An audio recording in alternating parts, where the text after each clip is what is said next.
The Cowboys fall to the Ravens 28-25 at home for Week 3. Briana Aldridge and Jett Beachum here to break down what we saw. And Jett, I have to say, I saw the Ravens doing a little bit of everything right and the Cowboys doing exactly the opposite. And the difference is the Ravens came out, they took charge, they scored on their first offensive drive, while the Cowboys, I think, two false starts to start their offensive drive. Yeah, it was not a good start for the Cowboys, much kind of like last week. Again, a lot of the fans that, if they were here last week, were not enjoying the start to this one. It felt a little bit of the same. The Ravens coming out and scoring on both of their drives, both touchdowns, both over 70 yards.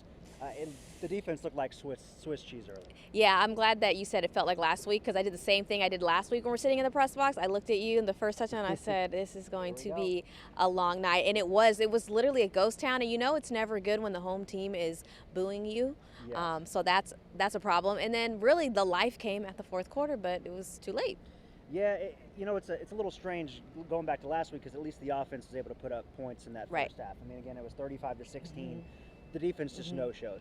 The defense, after those first two drives, were able to stop the Ravens on back-to-back drives. The Cowboys just able to get nothing out of it. So again, we saw the defense actually put up somewhat of a fight as the game went on. Unlike last week, the offense just no-showing until late in the fourth quarter, when things just started to get popping. Right, and I don't know what you saw in the first quarter, but I saw it almost felt like the Cowboys were trying to force the run. It's like people have been like, what is this running back by committee? And Jerry Jones, he's been really adamant about, this is our personnel and we're sticking with this. And even though we have a veteran, Dalvin Cook, like we like the three that we got, and it kind of felt like they were forcing it. It was not working. Yeah, it also doesn't help when you have Derrick Henry, a guy who was a free agent, and a lot of fans wanted this guy in the Dallas backfield. He's a guy that lives in Dallas in the offseason, so it seemed like a perfect match. And here you have him going for over 100 yards today. Meanwhile, the Cowboys running back by committee, 51 total on just 16 carries. Yeah. Again, Enrico Dowdle after the game was just saying, he said, oh, it was based on limited carries. This seems like a guy that's kind of unhappy with the amount of carries the Cowboys are getting. But again, the Cowboys, as we saw last year, want to get ahead.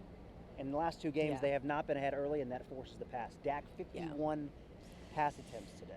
It's a lot of question marks right now. And like you said, the offense was not something that I would say was a big concern.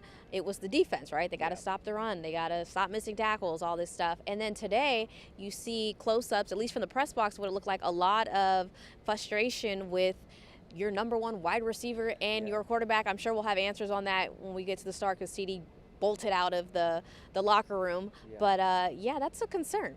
It is, and again, it's been kind of what we thought, and it's what we've seen really the first two games too. Dak and CD haven't been on the same page in many ways. Again, in last game they completely missed that touchdown pass, and they talked about that and said, it's just going to take some time.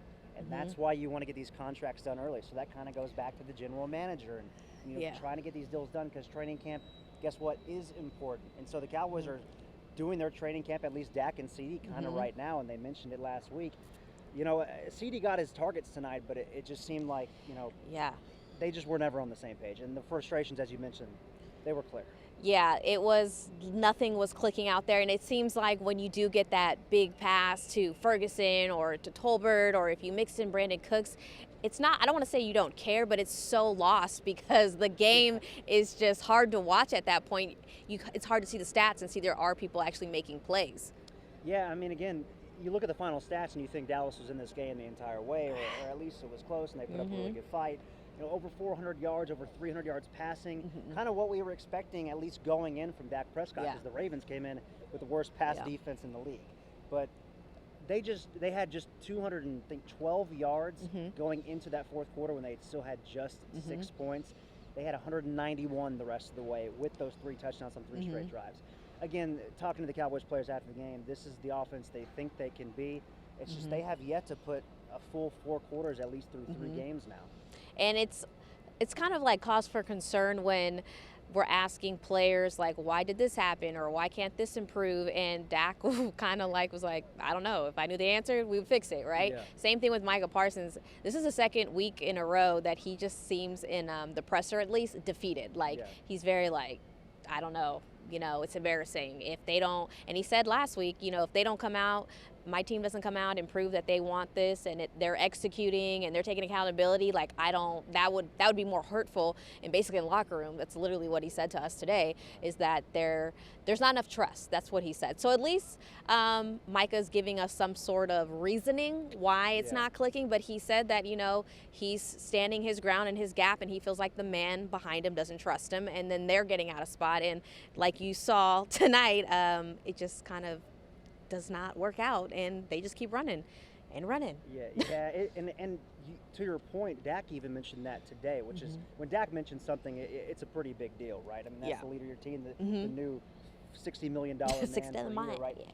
Dak even said, we've got to be professionals. That's the word he used. Yeah, he did. Professionals.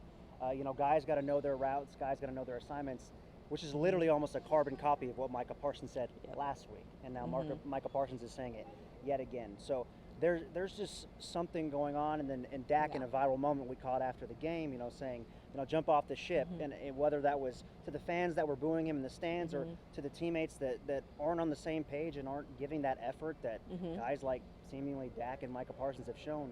I mean, we'll see, but it's kind of that red buzzer moment for the Cowboys. Yeah, this is not, when the schedule dropped, this is not where a lot of people thought the Cowboys would be at this position. Losing back-to-back home games to start the season is not what you want. Now you have a short week to prepare. You have a Giants team who is struggling themselves but came off their own win today, so they're going to be feeling the momentum. They're going to be at home. So it's just going to be really up to the Cowboys, and once again, to show that they want it. They did not do that tonight until the last, I would say, 12 minutes of the game. So they're going to have to start that momentum early, and hopefully, it's never too late, so we're only 3 weeks in. Again, 3 weeks in. Yes, so no overreaction here, but yeah, the Cowboys, the locker room, not the best feeling after tonight's loss, as you can imagine. So I guess until the start, we'll hear how they're forming together. But that's it for now. For Briana Aldridge, for Jett Beachum.